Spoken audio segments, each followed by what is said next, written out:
Hi ladies and gentlemen, this is Iman Gillespie, and today I want to do a video talking about the collective consciousness. I want to kind of give you guys my interpretation based on my research and studies and what I believe. So if you watched my two previous video, I kind of talked about how, we could be living on a simulation. And I recommend that you watch those two videos if you're lost, just so you can understand this video a little bit more. And when you understand that, just for a quick preview of that previous video, I basically indicated that we can tap into higher frequencies of energy, usually light and sound. However, we're not able to tap into these higher frequencies because we're kind of stuck at the vibration that we're currently at.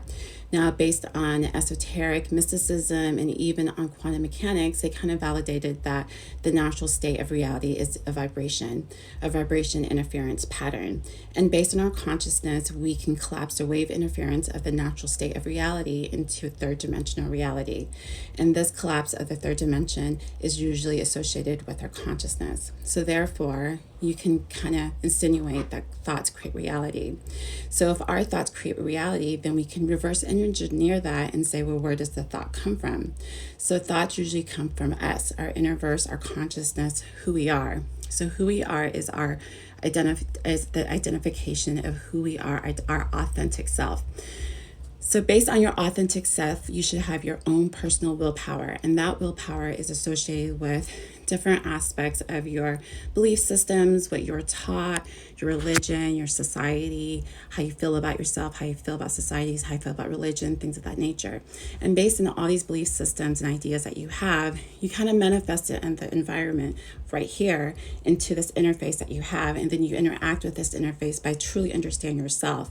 And based on the things that you don't like in your reality, you can alter it by changing the belief systems in here, which is basically like upgrading the operating systems and then interacting with the system. So based on that, you should have your own personal willpower that kind of gives the directions to the operating systems or the holographic universe. But if you don't not tapping into your authentic self or your authentic willpower, you could be tapping into the collective consciousness. So when you're tapping into collective consciousness, you're tapping into, I like to think of it as an analogy like the Sims virtual reality, where we're all basically virtual reality. Now, the ones that are tapping into their higher self or their free will are tapping it into the avatar or the video game player that's up there. Let's just say we're an avatar, and our higher self is a person playing a video game. Now, we're only tapping into our higher self or the person playing the video game if we're tapping into who we are. Now, if we're not tapping into who we are, we're just tapping into our intuition and who we are, we're tapping into collective consciousness. Now, when you're tapping into collective consciousness, you're not tapping into your higher self, which is the person doing your video game.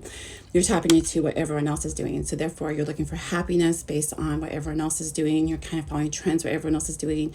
Your conversations more on gossip because you're really into the collective consciousness. And that is fine, but realize that you're kind of just doing what everyone else is doing. So when you do that, you may not find happiness because your happiness comes from the collective consciousness because you're not tapping into your true self. And also we have to realize that there are people like cults and some religions and groups and secret societies that utilizes people's ignorance to their advantage. So they would usually dangle things that are associated to your ego, usually sex, money, drugs. They kind of like give you something, say, oh, you can get more sex, money, and drugs. You follow that. Cater your personality to whatever that they're marketing to you, and therefore you give your willpower, your identity for the desire of the ego through whatever it is that you want. So that's why you have to pay attention, because there's some people who actually know this and they're utilizing it either through marketing or through cults or through secret societies to take away your power or make you kind of really take advantage of your manifesting power for their will. So if you're not doing it for yourself, you're going to be subconsciously manifesting for the collective consciousness. So that's my video. Peace.